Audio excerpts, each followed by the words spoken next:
y José Manuel Quijano. ¿Cómo andás? ¿Cómo estás, Emiliano? Nos falta Álvaro Díez de Medina, que tenía un viaje que le imposibilitaba incluso la comunicación telefónica. Pero aquí vamos a nuestra agenda de esta mañana, que se abre por el lado de lo político nacional, porque a mí me llamó la atención este paro barrial que el PIT-CNT llevó adelante el viernes pasado.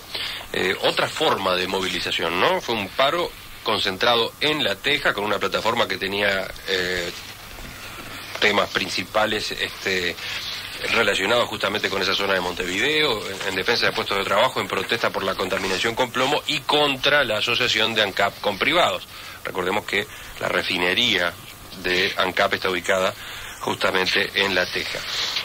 Fue una movilización que contó con fuerte apoyo de la gente del barrio y hasta de los comerciantes, que cerraron en el horario ese de 11 a 14 en el que se había realizado la convocatoria. Así lo destacaron los distintos informes de prensa durante el fin de semana.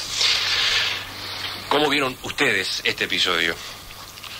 Yo creo que es un tipo de movilización civil que ya se han realizado algunas, por ejemplo, en algunas ciudades del interior del país, que tienen una convocatoria muy amplia, es decir, que no son movilizaciones obreras, sindicales, pura y exclusivamente, que tienen este tipo de buena acogida, yo creo que fundamentalmente por la situación de recesión económica, que tiene una gravedad inusitada en estos tiempos, y que tiene una característica que es la cercanía de los organizadores con los convocados.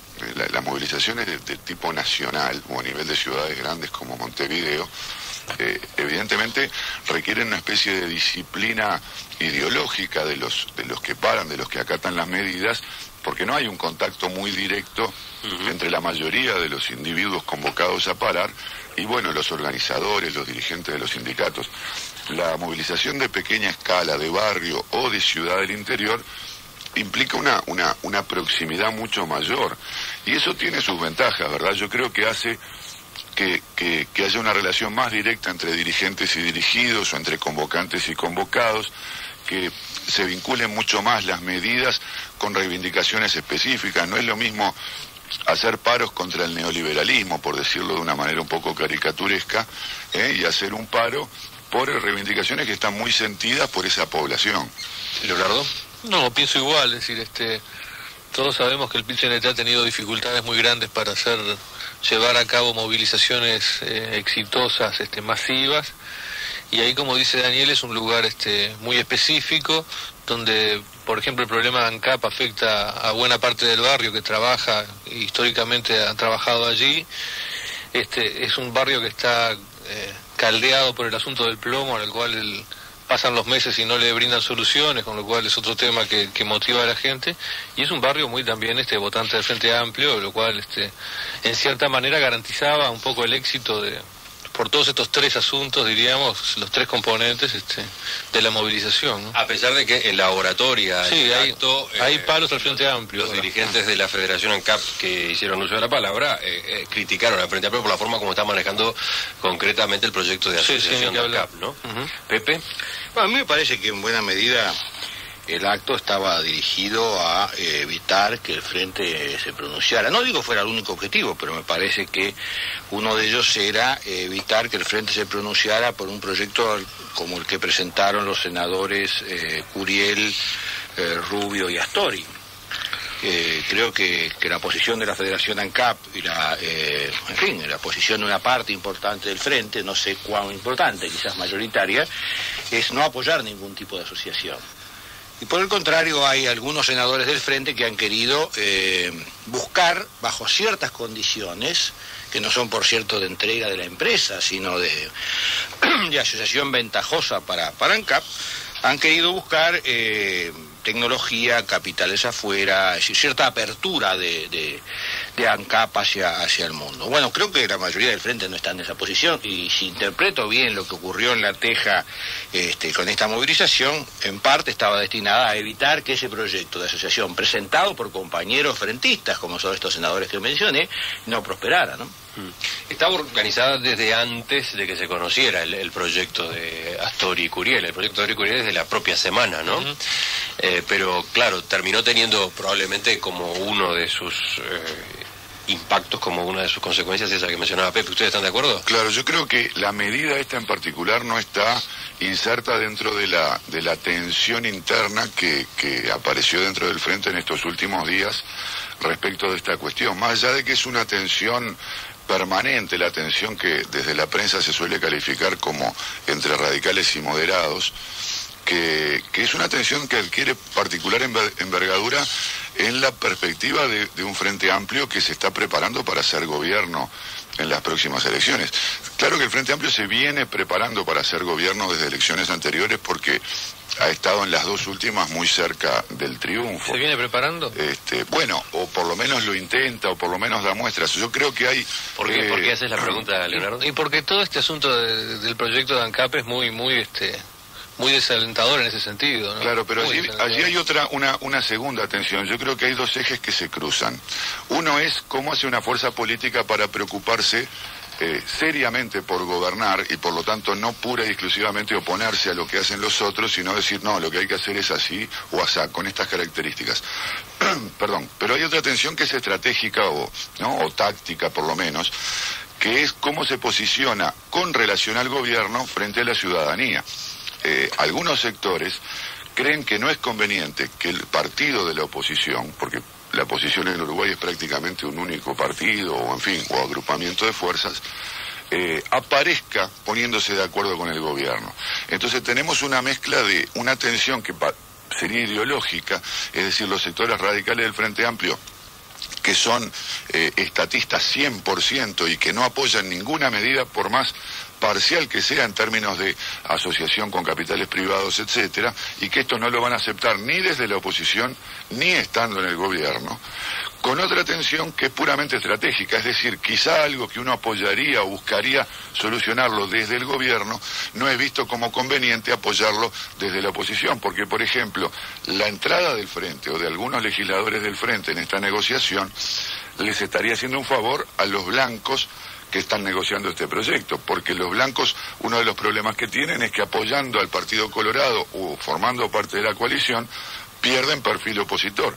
Si aparece el Frente Amplio negociando, los blancos ya no quedan pegados al gobierno, sino que el proyecto sería el resultado de una negociación interpartidaria mucho más amplia. Yo todo eso lo entiendo, lo entiendo. El problema es que estamos hablando de una empresa que es clave para el país, no vamos a hacer aquí el dato de lo que significa ANCAP y la importancia que tiene. Y la idea que se transmite desde buena parte del Frente es que no hay ninguna alianza posible. Es decir, que toda alianza con otros es necesariamente mala. Y esa es una visión, me parece, profundamente equivocada. No puede uno gobernar, no puede ser parte del gobierno, si el razonamiento básico es que cualquier alianza con cualquiera es equivocada. No, depende de la alianza, depende de las mayorías, depende de con quién, depende para qué, depende de cuánto capital aporte, qué sé yo, de 40 factores que hacen que las empresas se asocien con otras empresas. En un mundo en donde las empresas individuales son cada vez más extrañas y lo que ocurre son empresas aliadas, fusionadas, asociadas, negarse por principio a eso, creo que es una mala señal. Es una mala señal de una fuerza política que, como tú decís, quiere gobernar, se prepara para eso, pero cuando nos da una señal nos deja totalmente en el desconcierto. Y yo, ¿cómo va a gobernar esta gente? Otra vez pregunto. ¿Cómo va a gobernar si piensan de esa manera? El problema es que no es lo mismo hacerlo desde el gobierno que hacerlo desde la oposición. Pensemos simplemente en la Intendencia de Montevideo, porque ya que Leonardo pregunta si se prepara para gobernar, el Frente Amplio gobierna, si bien no es lo mismo gobernar una intendencia que un país, pongámonos de acuerdo que la Intendencia de Montevideo es una administración de envergadura, con un volumen importante, tiene a su cargo un conjunto de tareas y tiene una población de referencia que es ni más ni menos que la mitad del país. ¿Y cuál es el accionar político desde el gobierno municipal del Frente Amplio? Yo creo que es un accionar bastante pragmático, creo que podríamos estar de acuerdo en eso. Absolutamente. Y esto le ha llevado a no pocas tensiones con sectores radicales dentro del propio Frente Amplio y con el sindicato municipal en particular. Entonces, yo creo que aquí el componente ideológico que está presente... Pero hay un doble discurso muy grande aparte. Y bueno, yo creo que inevitablemente. Es decir, el doble discurso de alguna manera refleja también formas distintas de pensar.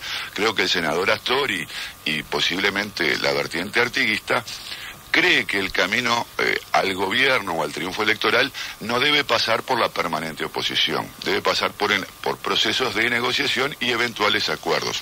Otros creen que no. Pero no es solamente el dato de que el senador Rafael Michelini, que ha empezado a trabajar en pos de un acuerdo con el Encuentro Progresista, ha dicho este fin de semana que apoya el proyecto de Astori y Curiel, ¿no? Bueno, y ahora se va a ver la real influencia de Michelini en el asunto este. Está bien, pero el razonamiento que tú haces de que creen que ese, bueno, de repente es así, también puede ser. Yo lo escuché a Curiel en esta misma radio y he leído las cosas que dice, y no de ahora, las ha dicho con anterioridad con respecto a este tema, considerando que era conveniente cierta forma de asociación. No está pensando solamente en el juego político y qué me conviene hacer si hago la alianza, no.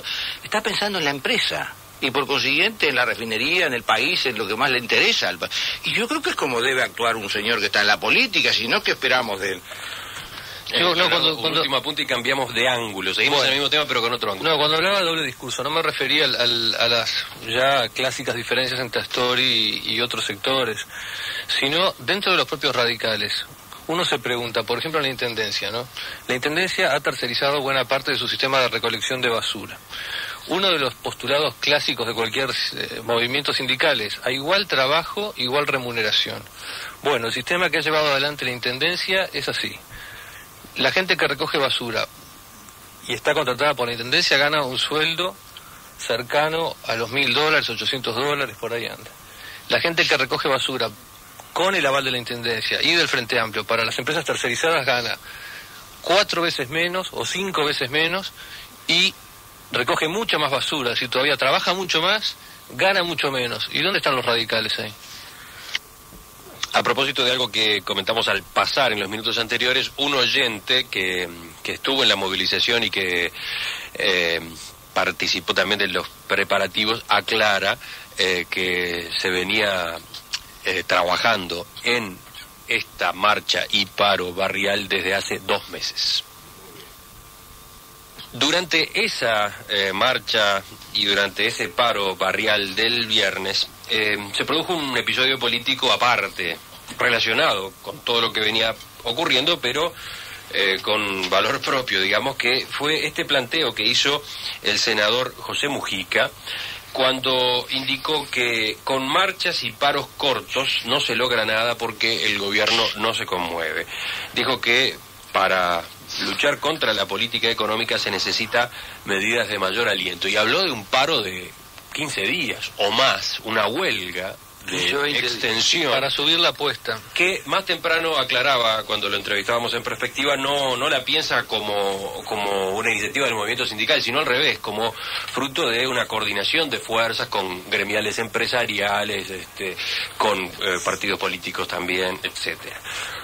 ¿Cómo vieron esto? A mí me hace acordar a cuando aquel gran presidente que tuvo el Ecuador, Abdalá Bucaram, le hicieron un paro de 24 horas, él para subir la apuesta convocó un paro general de 36 horas.